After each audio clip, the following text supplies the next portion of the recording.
6:16 right now. A quick traffic update. There are no major issues on the Beltline right now. The interstate's moving along fine as well. No crashes or delays. We'll obviously have an update if that changes throughout the morning. So that's the good news. We may have some bad news for you this morning if you like donuts like Adam. Is sushi good for you? What about granola, orange juice? There are a lot of things on the list that, we've heard both ways. According to a New York Times article, the Food and Drug Administration is reevaluating its definition of what counts as healthy food. So it may seem simple to know which foods to pick and which to avoid, but the answer is not a simple one, and not at all. And that's why we have Dr.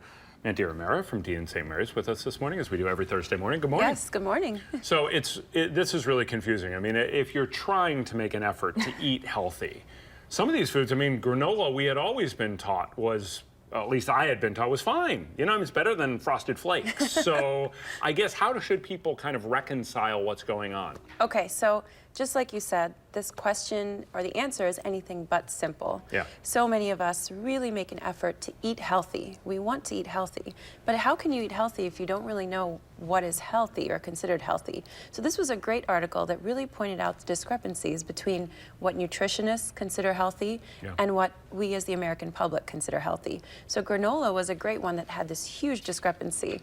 So actually most Americans thought granola bars are healthy. Surprisingly, less than 1/3 of nutritionists actually found out thought that was healthy.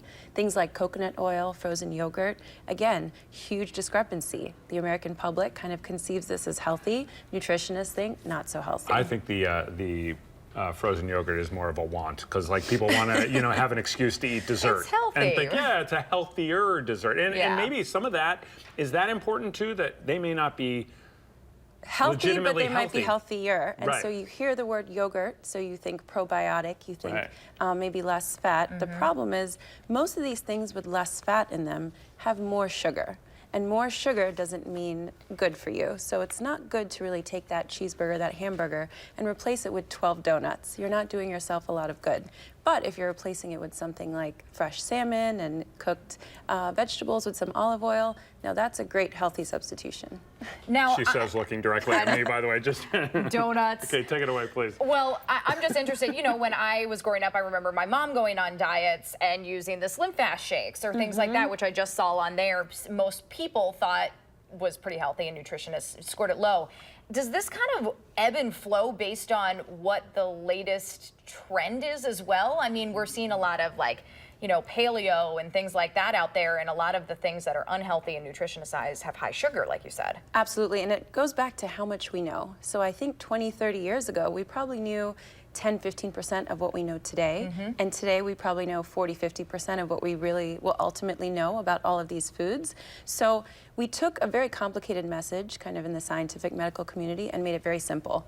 Let's cut out fats. The problem is not all fats are created equal. So without getting too nerdy and too scientific for you at 6 in the morning, we'll just say that there are good fats and there are bad fats.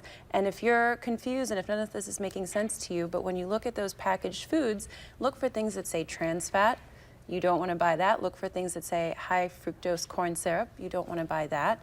Really, things that are going to be liquid at room temperature are going to be better. So things like olive oil. The minute you've kind of mixed that, hydrogenated it, made that liquid fat into something solid, think Crisco, think lard, you want to actually stay away from that. It tastes great. It makes our apple pies taste really good, but think about staying away from that. That's the stuff that's going to clog your arteries and cause strokes and really be bad for you. So let me ask you quickly, because we only have a little time left. Moderation on anything is obviously kind of what you recommend, right? Right. So you're going to eat fats, definitely. 70, 80% of our brain is fat.